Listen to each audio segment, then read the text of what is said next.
what's up, and welcome back to my channel. I am the Mass Trans, and you are watching me, baby. Now, before we get today's video started, I just want to give a quick what's up to my peeps and a diabolical middle finger to the creeps. You know who you are.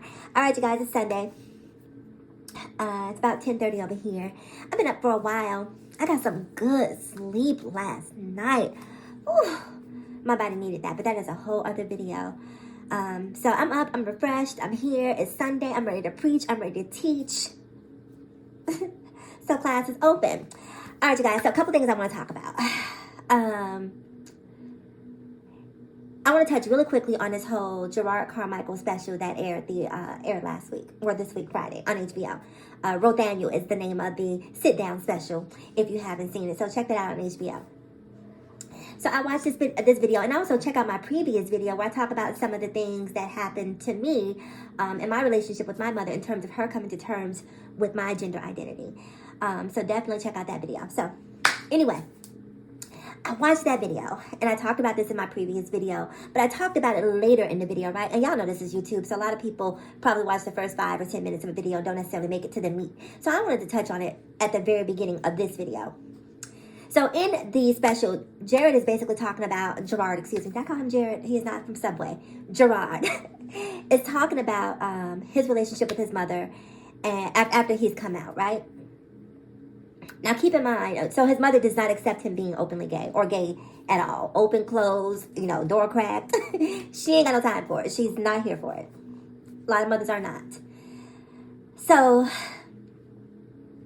before he talks about his relationship with his mother and her refusal to accept him in his authentic self, he talks about how infidelity played a lot in this pathology that he developed, whether it was conscious or subconscious, or of dishonesty, right?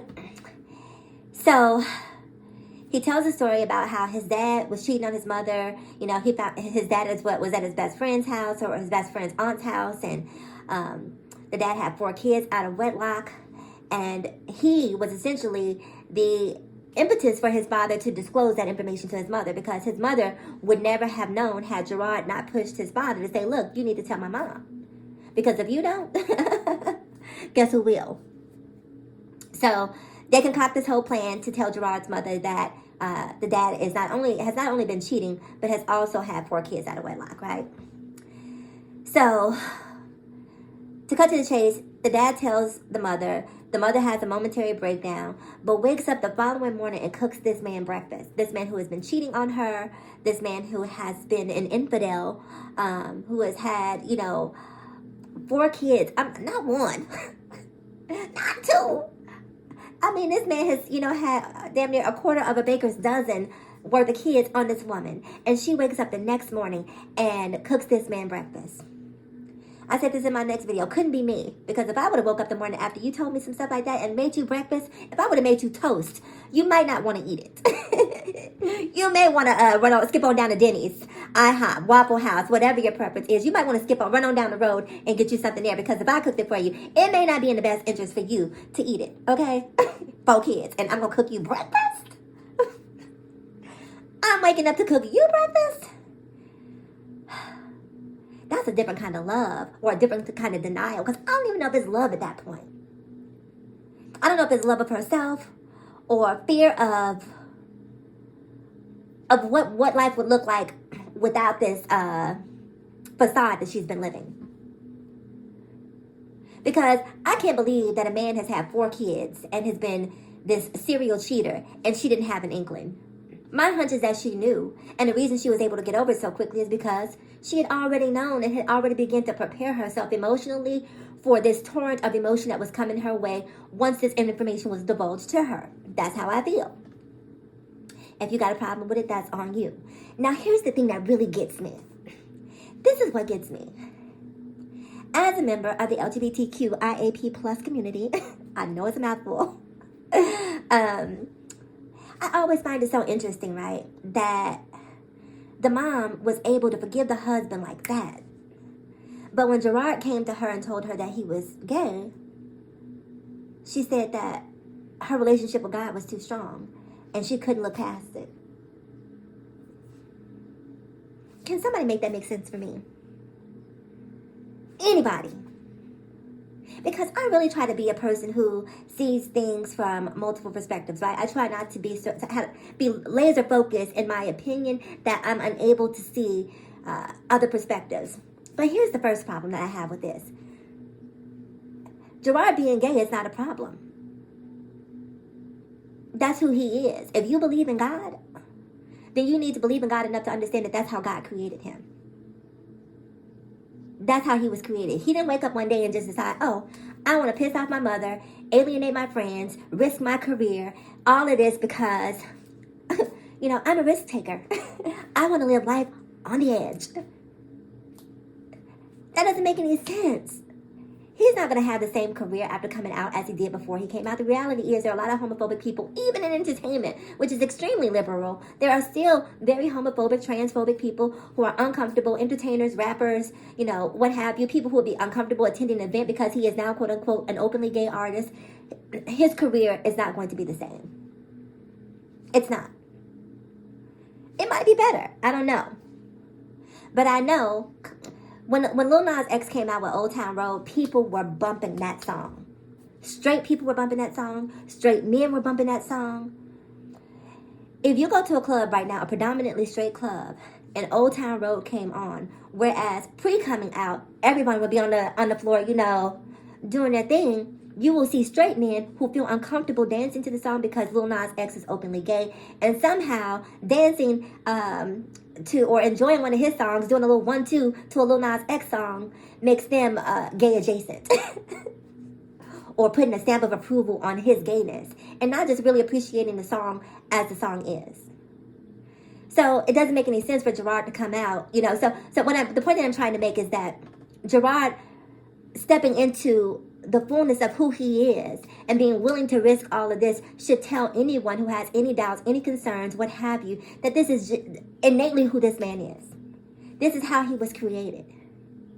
And so for you to be God-fearing, but not God-appreciating, because you should appreciate what God created, and this is how God created your son. That's a problem for me. And the other thing that's a problem for me is that it just seems like people are only a stickler for the Bible when it comes to things that are LGBTQIAP plus related, right? These same people, they down at Long John Silver's and, what's the other place? Red Lobster. I mean, having them a good old time with these bottom feeders. Enjoying a nasty smothered pork chop. But they have found ways to justify the things. Like if you're gonna live the Bible to the letter, live it to the letter. Follow the word, follow the scripture. I don't believe it. I don't subscribe to it. But if that's what you believe, my point is don't pick and choose what you subscribe to versus what you do not. Jerrod's dad had kids out of wedlock, fornicated. He lied. Like there are so many sins that this man consciously chose to do to this woman. And she woke up and cooked him breakfast the next goddamn morning. But when your child that you nurtured, created, spawned, gave birth to, breastfed, I don't know if she did or didn't, but let's just say for the sake of argument, breastfed, comes to you and tells you, Mom, I'm different. Now you want to invoke Jesus.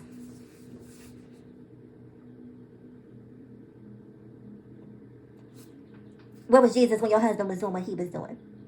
Did you tell him that you couldn't be married anymore to him because, he had forsaken his vows? Did you call him out on all of his sinning and carrying on? I know she didn't.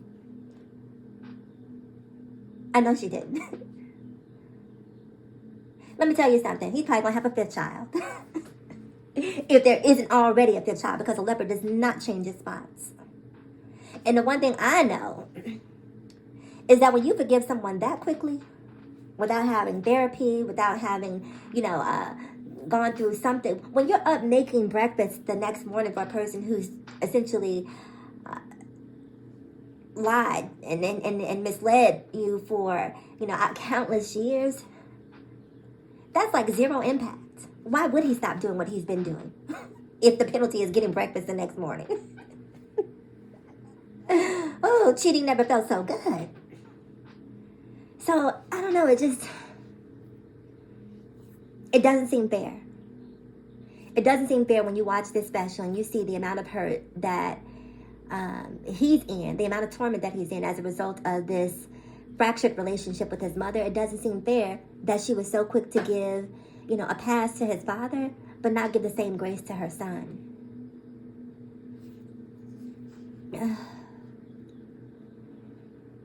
And it's not just Jerrod's mother. It's a lot of women. I've seen YouTube videos. It was a YouTube video out about maybe 3 or 4 years ago where there was a girl who was being violated. We'll just put it that way so we don't want to get YouTube upset around here. There was a girl who was being violated by her stepfather. I wish I knew what that video was. It may not be up anymore just due to YouTube standards and practices, but or was it Instagram? But anyway, it was on social media. And she filmed herself disclosing to her mother what her stepfather had been doing to her. And the mother went ballistic on the daughter. On the daughter.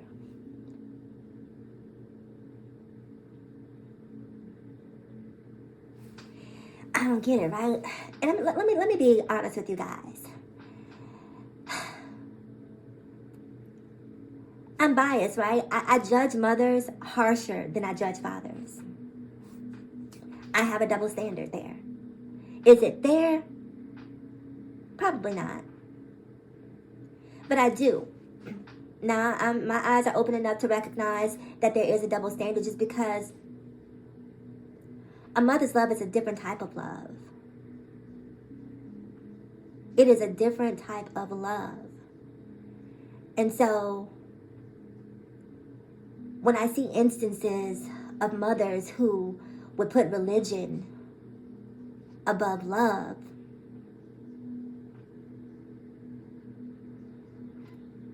it's almost, and I know some people will get upset at me for what I'm about to say, but to me, it's almost sociopathic, excuse me. When you can compartmentalize your emotions for your child because of your relationship with God, or your relationship or your affinity for a man who through his actions has told you, I don't have the same affinity for you that you have for me, but thanks for the breakfast. Thanks for them sausage and eggs, sis. Good looking. I don't understand that. So I guess, I don't know, but I'll just say this to Jerrod: live your best life, mother or no mother. You know what I'm saying? Like, and I said this too in my last video. I'm not telling you to excommunicate your mother, to ostracize her, to banish her, or whatever. But I'm saying, if she doesn't see you, you are not obligated to see her. I don't have to love or hate you. I can have love for the woman who I knew pre-coming out. But this woman post-coming out, if she don't love me, I don't love her. I don't love her. When you come around and you're ready to accept me and my authentic being, my authentic existence, my true self, then let's take that relationship that was, and that becomes history. And from this day forward, we need to start working on a new relationship and what that looks like moving forward. And for me, the foundation for that has to be acceptance and mutual respect. Because if I had my way as a child, I wouldn't have you laying up and cooking breakfast for an adulterer. So if I have to accept that and look at you and love you in spite of your misgivings, your misdeeds, my sexual identity, my gender identity, my sexual orientation is not even a misdeed or a misgiving. It's me. It's me. It would be like me hating you for you being straight. Like if I just decided, you know what, this straight thing is too much. I can't accept it. It goes against me and my LGBTQ-ness. It goes against my LGBTQ doctrine. I cannot accept this. Your straightness just does not align. Oh, that is so dumb to me that people actually think that there are people out here choosing to be trans, to be gay, to be whatever. Like, People just need to mind their damn business. Again, Jerrod, just live your best life. Don't, you know, like I said, I'm not telling you to hate your mom or to excommunicate her, but just feed her with a long handled spoon, you know. Send her a birthday card with $10 in it. You know, I bet you, let me stop, because I don't want to disparage her character. I don't know this lady, but it's a type of woman like that, or a type of person like that just really gets to me. So let's move on real quick and talk about this Will Smith thing before I get up out of here. So first of all, I'm tired of it. Sick of it. He smacked him. Can we get the consequences and just be done and move on? I'm at this point, I'm tired of it. In the words of B.B. King, the thrill is gone. The thrill is gone. It has left the building. I'm done with it. And that's really all I have to say about it. I don't care about Jada's response. I don't care about how stoic she was. I don't care about all of these conspiracy theories that it wasn't a legitimate smack. I don't care about Will resigning from the Oscar committee. Just do what y'all need to do to stop talking about it. If y'all gonna take the Oscar, then damn it, just take it. And can we move on to something else? That's all. Anyway, people, that is it for today's video. Please do me a huge favor. Like, comment, subscribe, and share if you care. And as always, in closing, ask yourself this one poignant question. Why be bitter when we can be better? So let's be better together. I'm the Mass Trans, and I'll talk to you guys again in my next video. Bye-bye.